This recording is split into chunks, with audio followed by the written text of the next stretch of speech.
आज Doubtnut app download करें। Doubtnut पर अपने सभी गणित, रसायन विज्ञान, भौतिक विज्ञान और जीव विज्ञान के डाउट्स का करो सफाया। बस प्रश्न की फोटो खींचो, एक ही प्रश्न को क्रॉप करो और तुरंत वीडियो सोल्यूशन पाओ।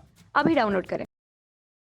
हेलो फ्रेंड्स, हमें दिया हुआ है कि त्रिभुज ABC में जो भुजा AB को M और N सम त्रिभुजित करते हैं तथा दो रेखाखंड दिया हुआ है कि MP और NQ जो BC के समांतर हैं, जो AC से P तथा Q पर मिलते हैं। तो सिद्ध करना है हमें कि जो P, Q और जो है वो भुजा AC को सम त्रिभुजित करते हैं। तो इसके लिए सबसे पहले हम जो चित्र दिया हुआ है हमें कि त्रिभुज ABC दिया हुआ है और MP और NQ BC के समांतर दिए हुए हैं जो AC को P और Q पर मिलते हैं। तो एक हमें एक चित्र बना लेते हैं इसका त्रिभुज का। तो मान लिया कि ये कोई हमारा हो गया त्रिभुज A, B और C और भुजा AB पर दो बिंदु क्या दे रखे M और N। ये दिया हुआ है कि जो M और N से रेखा जाती है क्या MP और NQ। तो ये हो गई MP और NQ जो हमारे P और Q है, ये AC जो भुजा AC पर है। तो ये हमने रख दिया। अब क्या बोल रहा है कि हमें क्या सिद्ध कर, पहले तो हम देखते हैं हमें दिया क्या हुआ है। हमें यहाँ पे दिया हुआ है कि जो M और N है ये AB को सम त्रिभुजित करते हैं, यानी कि ये समान भागों में बांटते हैं। तो यहाँ पर यह दिया हुआ है कि जो हमारा AM है बराबर क्या है हमारे MN और बराबर है ये NB। एक तो ये दिया हुआ है और हमें सिद्ध क्या करना है, हमें सिद्ध करना है कि जो हमारा ये जो P और Q है ये भुजा AC को भी सम त्रिभुजित करते हैं। यानी कि हमें सिद्ध करना है कि जो हमारा AP है ये बराबर होगा PQ के और ये बराबर होगा हमारे पास CQ। ये हमको सिद्ध करना है। तो इसके लिए सबसे पहले हम क्या करते हैं, हमारे पास यहाँ पे जो त्रिभुज है, कौन सा त्रिभुज, हम देखते हैं हमारे त्रिभुज ANQ में, यानी कि ये हो गया हमारा AN और Q। ANQ त्रिभुज में देखते हैं हम कि एक तो हमें दिया हुआ है कि जो हमारा AM है ये किसके बराबर है MN की, हमको दिया हुआ है।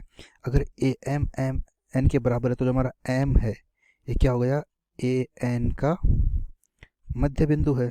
जो M है ये AN का मध्य बिंदु है, ये हो गया हमारा।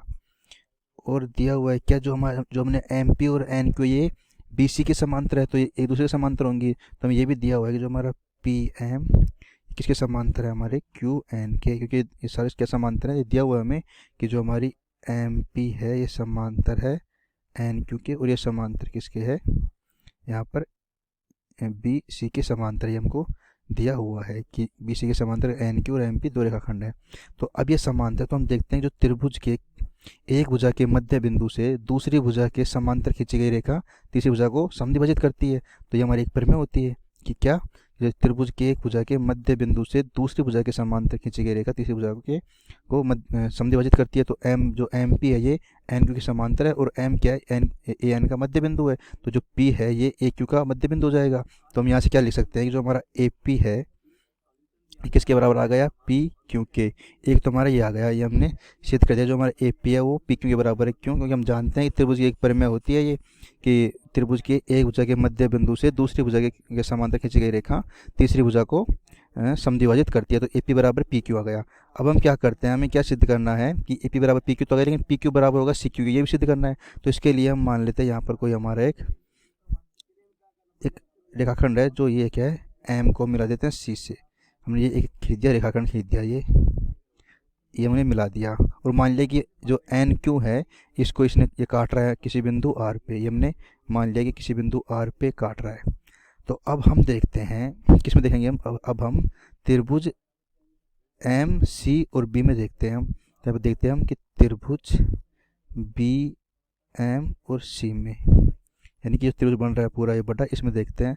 तो इसमें देखेंगे तो क्या दे रखा है इसमें हमें कि अगर हमारे जो यहाँ पे MN है ये तो दे रखा है कि MN किसके बराबर है NB के, ये हमको दे रखा है।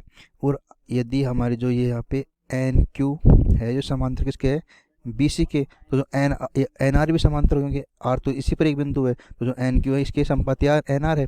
तो NR किसके समांतर हो गई हमारे पास BC के। अब हम देखते हैं कि यहाँ पे अगर MN बराबर NB है तो जो हमारे यहाँ पे N है ये BM का मध्य बिंदु है।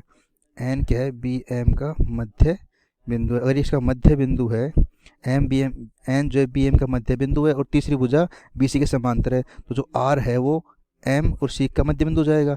यानी कि हम क्या लिख सकते हैं यहाँ पर जो MR है ये किसके बराबर आ गई हमारे पास आर सी के, ये बराबर क्यों आई?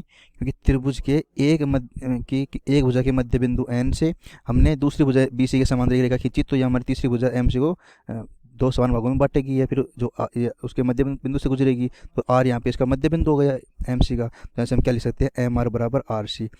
लेकिन हमें सिद्ध क्या करना है, पी क्यू बराबर क्यू सी।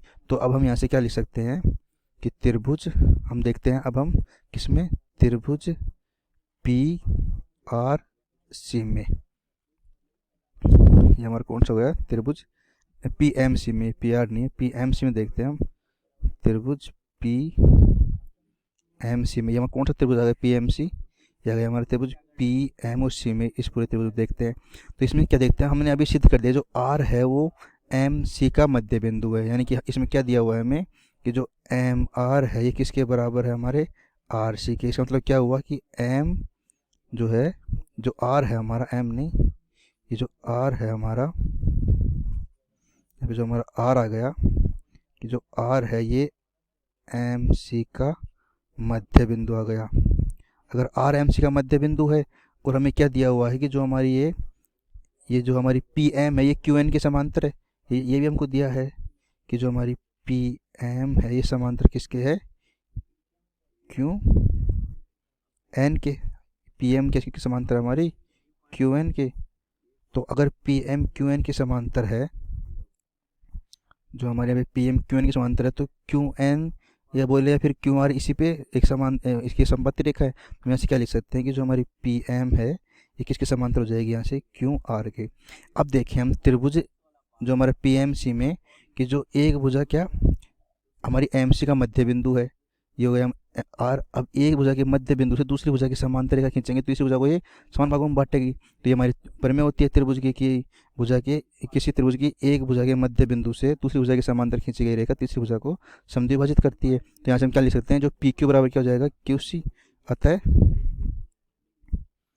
जो पी क्यू है ये बराबर किसके हो जाएगी, हमारे पास क्यू सी के।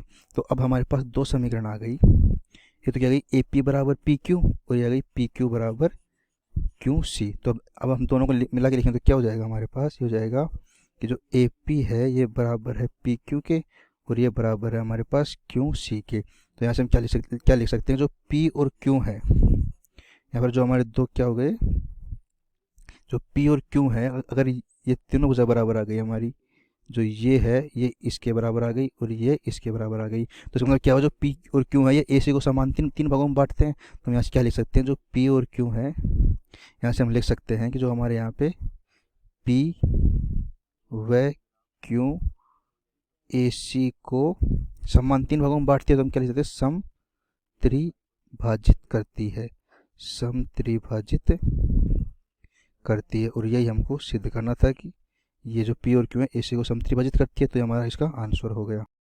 कक्षा 6वीं से 12वीं से लेकर नीट, आईआईटी, जेईई वो एडवांस के लेवल तक 1 करोड़ से ज्यादा छात्रों का भरोसा। आज ही डाउनलोड करें डाउटनेट ऐप या व्हाट्सएप करें अपने सारे डाउट्स 8400 400 400 पर।